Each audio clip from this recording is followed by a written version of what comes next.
Being a lawyer is harder than being a doctor when you are, or being a pilot. I'm not sure why we're comparing professions, and I'm not sure where he's going with this, but let's hear him out. You don't have an opponent, right? You don't have somebody who's trying to make the plane crash. You don't have somebody who's trying to run you into the mountain.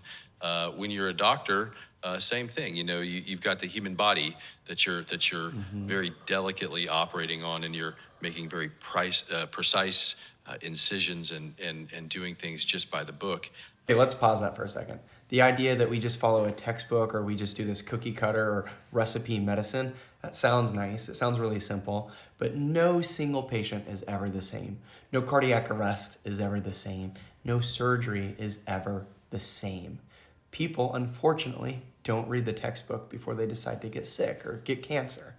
As a lawyer, you make detailed plans. You spend all week, all month preparing to cross-examine somebody, preparing to get into the right frame of mind, to get the witness where you want them to go, to get the jury exactly in the palm of your hands, just going with you with every single sentence, every single heartbeat. And then once you have it all done and everything is right there and you're about to be Tom Cruise getting the guy to admit to the code red, somebody stands up and says, "Objection!"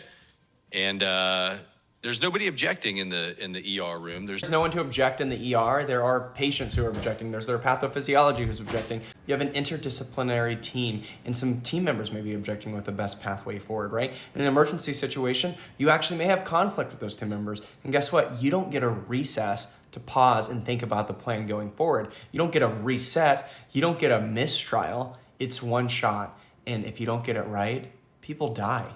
Nobody that's grabbing the control panels and objecting to what the pilot's doing. And so that's why being a lawyer is harder, is because you actually have somebody who is trying to make you fail at every single turn and every single moment. So yeah, being a lawyer is harder.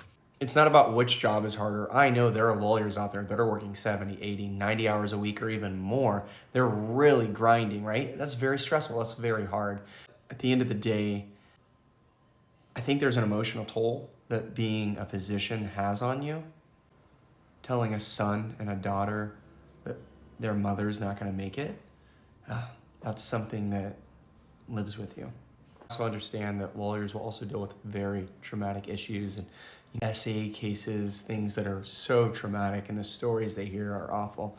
But let's all work together and let's stop comparing, because honestly, they're both pretty hard.